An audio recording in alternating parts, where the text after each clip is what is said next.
안녕하세요. 광교보입니다. 정부가 엄청난 규제를 계속하고 있지만 최근에도 수도권 아파트는 계속 오르고 있습니다.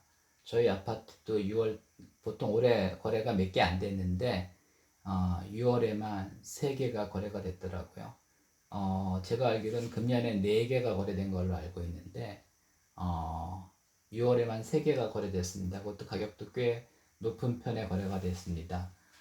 그럼 수도권 아파트가 왜 이렇게 오를까? 이거는 사실은 이 통계라는 게 굉장히 정확하지가 않습니다. 경기에 따라 다르고 상황에 따라 계속 변하기 때문에 공산주의가 왜 실패했냐면 공산주의는 계획 경제잖아요. 근데 사람이 이제 이거를 다 계획을 하죠. 주택수, 식량, 옷, 자동차 이런 걸 다 계획을 하는데 그게 사람이 도저히 사실은 그 따라갈 수가 없습니다. 이렇게 세상이 변동하는 것을. 그래서 이제 실패한 겁니다. 한마디로 쉽게 얘기하면은. 그래서 이제 자본주의는 그걸 이제 시장이 조정을 하는 거죠. 물론 시장도 항상 정확하지는 않지만은 시장이 알아서 조정을 하니까 시차는 있지만은 이제 균형을 향해서 이제 가는 겁니다. 그래서 이 예상이라는 게 항상 틀릴 수밖에 없지만 제 나름대로 이제 계산을 해보면 이렇습니다. 우리나라 주택 보급률은 100% 이상으로 봅니다. 일단 그렇습니다. 근데 이제 100%라고 해도 낡은 집이 많기 때문에 사실은 이렇게 크게 의미는 없는 거예요. 왜냐하면 사람들은 소득이 증가하면 증가할수록 점점 더 좋은 집, 새 집을 원하게 돼 있습니다. 우리나라 인구가 한 5,100만 정도 되는데 5천만이라고 생각을 합시다. 그러면 이제 세대 수는 보통 우리나라 지금 평균 세대당 부양 가족 수가 한 2. 가족 수가 한 2.5명 정도라고 한다. 그러니까 세대 수가 2천만 개입니다.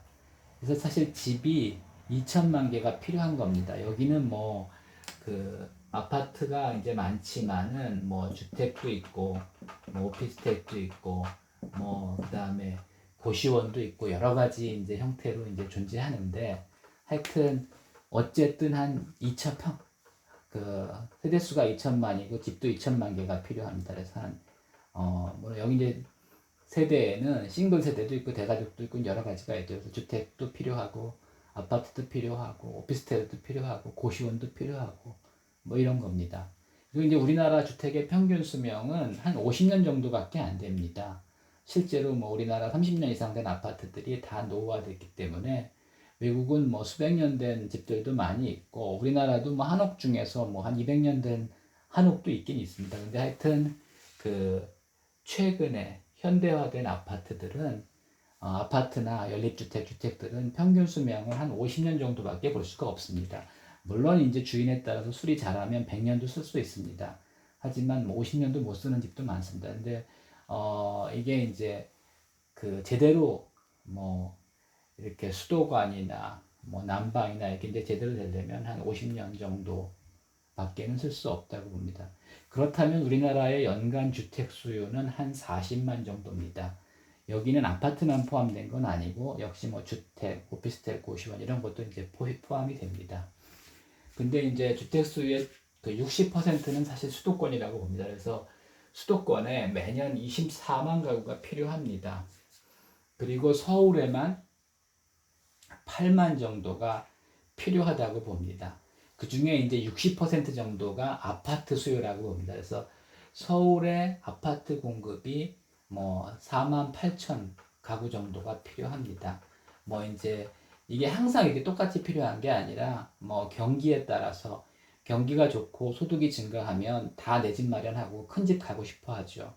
반면에 이제 요즘같이 경기가 안 좋고 그러면 이제 수요는 좀 위축될 수밖에 없습니다. 근데 그렇게 계산할 경우 연간 4, 5만 개의 새 아파트가 필요합니다. 그러니까 서울 시내에 연간 8만 정도의 주택이 공급돼야 되고 그 중에 한 60% 정도인 4, 5만 가구 정도의 아파트가 공급이 돼야 됩니다. 근데 최근 몇 년 동안에 이제 공급된 양을 보면 2만에서 4만 정도 가구입니다. 엄청 부족한 거죠. 그러니까 새 집이 엄청나게 부족한 겁니다. 4만에서 5만 정도가 공급돼야 되는데 실제로는 2만에서 4만 정도가 이제 공급이 된 겁니다. 그러니까 이제 그 수요에 비해서 공급이 부족하니까 일부가 이제 경기도로 빠져나가는 거죠. 그래서 이제 서울 집값도 오르는 거고, 특히 그러니까 서울의 주택은 충분하지만 오래된 아파트가 많습니다. 뭐 여의도, 그다음에 압구정, 뭐 그다음에 음마 아파트, 그다음에 잠실 5단지, 그다음에 뭐 상계동, 목동 다 오래된 아파트들입니다. 그래서 그런 데 살고 싶지 않죠. 소득이 이제 증가하고 그러면 새 아파트에 가고 싶은 겁니다.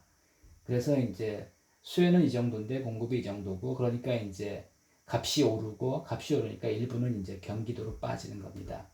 그래서 정부가 이제 3기 신도시 17만 3천 가구를 건설한다고 하는데, 이게 이제 빨라야 뭐 내년부터 이제 조기 분양한다고 하고, 공급은 이제 실제로 입주는 3, 4년 후죠. 그리고 이제 몇 년간에 걸쳐 공급된다 그러면 이게 이렇게 큰 양이 아니라는 겁니다. 노무현 정부 때도 집값이 오르자 이제 정부가 이렇게 얘기했습니다.